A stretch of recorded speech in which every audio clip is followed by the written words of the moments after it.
NBR এ চলমান shutdown কর্মসূচি সর্বশেষ জানাতে ঢাকা ও চট্টগ্রাম থেকে যোগ দিয়েছেন সহকর্মীরা। শুরুতে ঢাকা থেকে যোগ দিয়েছেন সহকর্মী তৌহিদ রানা। তৌহিদ রানা, এখন কি অবস্থা? আপনি যেখানে রয়েছেন সেখানে কি দেখতে পাচ্ছেন? যেহেতু কমপ্লিট শাটডাউন চলছে, কি প্রভাব পড়ছে এতে, এবং আসলে সরকারের পক্ষ থেকে কি কোনো অগ্রগতি দেখতে পাচ্ছেন কিনা একটা সমঝোতায় আসার?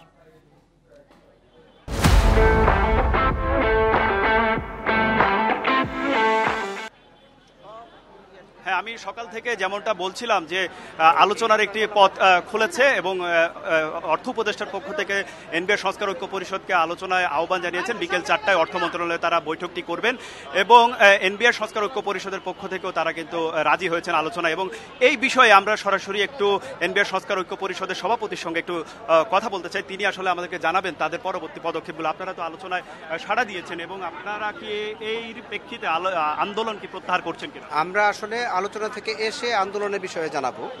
আর সারা দেশ থেকে যে এনবিআর অভিমুখে যে মার্চ টু এনবিআর ছিল, আমরা এটাকে আপাতত স্থগিত করেছি। বাকি সবকিছু যেমন আছে তেমনই থাকছে। আমরা আলোচনা শেষে বাকি বিষয়টার সম্পর্কে আমরা আপনাদেরকে আমাদের কর্মসূচি সম্পর্কে জানিয়ে দিই।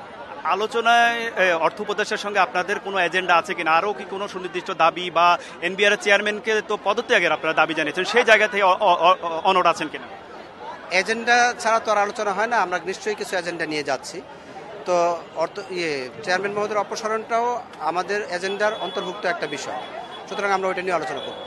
এখন শুধু মার্চ টু এনবিআর আপনারা স্থগিত করেছেন? এখন শুধুমাত্র মার্চ টু এনবিআর স্থগিত করেছি। বাকি সকল কর্মকাণ্ড অ্যাজ ইট ইজ চলবে এবং আমাদের এই অবস্থান চলবে। আমরা আলোচনা থেকে এসে বাকি বিষয়ে সিদ্ধান্ত দেব। শাটডাউন কর্মসূচি চলছে।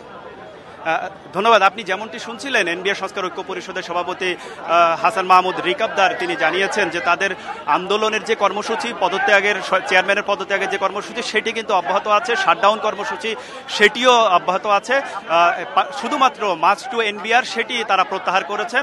ফলে এই আন্দোলন চলমান থাকবে এবং আজকের আলোচনায় তাদের আলোচনা কতটুকু ফলপ্রসূ হয় সেটির উপর নির্ভর করবে তারা আসলে শাটডাউন কর্মসূচিটি আসলে সফল কতটা প্রত্যাহার করবেন এবং এনবিআর চেয়ারম্যানের পদত্যাগের আলোচনার পরে তারা বাকি বিষয়ে জানাবেন তাদের কর্মসূচির বিষয়ে। তৌহিদ রানা, আপনি সাথেই থাকুন। এবার চট্টগ্রাম থেকে যুক্ত হয়েছেন সহকর্মী আব্দুল্লাহ রাকিব।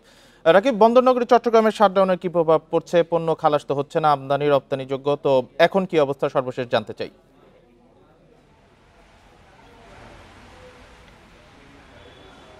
জি, এখন আমরা চট্টগ্রাম কাস্টমস হাউসে আছি। এখানকার সকাল থেকে অর্থাৎ গতকাল থেকে আমরা যে পরিবেশটি দেখছি, কেবলমাত্র নিরাপত্তা কর্মীরাই কাস্টমস হাউসে আছে। কোনো ধরনের শুল্ক কর্মকর্তা কর্মচারী কাউকে আমরা এই কাস্টমস হাউসে দেখতে পাইনি। আমরা একটু আগে বন্দর কর্তৃপক্ষের সাথে কথা বলেছি। যেহেতু এই কাস্টমস হাউসের কার্যক্রম চট্টগ্রাম বন্দরকে ঘিরে পরিচালিত হয়, চট্টগ্রাম বন্দর কর্তৃপক্ষ যেটি বলছে, গতকালকে 137 একক কন্টেনার ডেলিভারি হলো। আজকে সারাদিন কোনো ধরনের পণ্য ডেলিভারি হয়নি। ফলে বন্দরের যে অচল অবস্থা সেটি তৈরি হয়েছে এবং বন্দর কর্তৃপক্ষ বলছে যে তাদের যে বন্দরের যে ভাবমূর্তি সেটি আসলে ক্ষুণ্ণ হওয়ার শঙ্কা দেখা দিয়েছে। যেহেতু বন্দরের সাথে আমদানিকারক রপ্তানিকারকরা সব বিদেশি ক্রেতা বিক্রেতারা যুক্ত, ফলে এই যে অচল অবস্থায় তৈরি হয়েছে সেটি আসলে অর্থনীতিতে একটি বড় প্রভাব ফেলবে। তারা বলছেন যেহেতু অর্থ বছর একেবারে শেষের দিকে, তারা বলছেন লক্ষ্যমাত্রা, কাস্টমসের যে লক্ষ্যমাত্রা রয়েছে সেটি আসলে কিভাবে অর্জিত হবে সেটি নিয়ে এখনো শঙ্কা। তারা বলছেন এই দ্রুত এই অচল অবস্থায় নিরসন প্রয়োজন।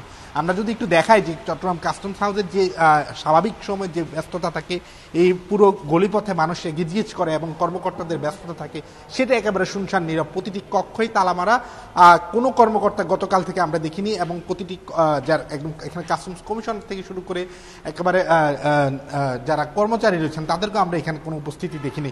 কেবলমাত্র আমদানিকারক রপ্তানিকারকের যারা প্রতিনিধি আছেন তারা আসলে আশায় আসছেন হয়তো বা কাজ শুরু হবে বা কর্মসূচি স্থগিত হবে, এই আশায় তারা আসছেন, কিন্তু সেখানেও তাদের আশা ঘুরে বালি।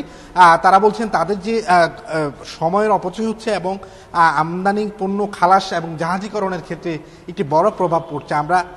ফলে এই যে আন্দোলন চলছে, এই আন্দোলনের প্রভাব চট্টগ্রাম কাস্টমস হাউসে একটি ব্যাপকভাবে পড়েছে এবং বন্দরে যে কন্টেনার ওঠানামা সেটি এবং পণ্য ডেলিভারি সেটি একেবারে বন্ধ রয়েছে।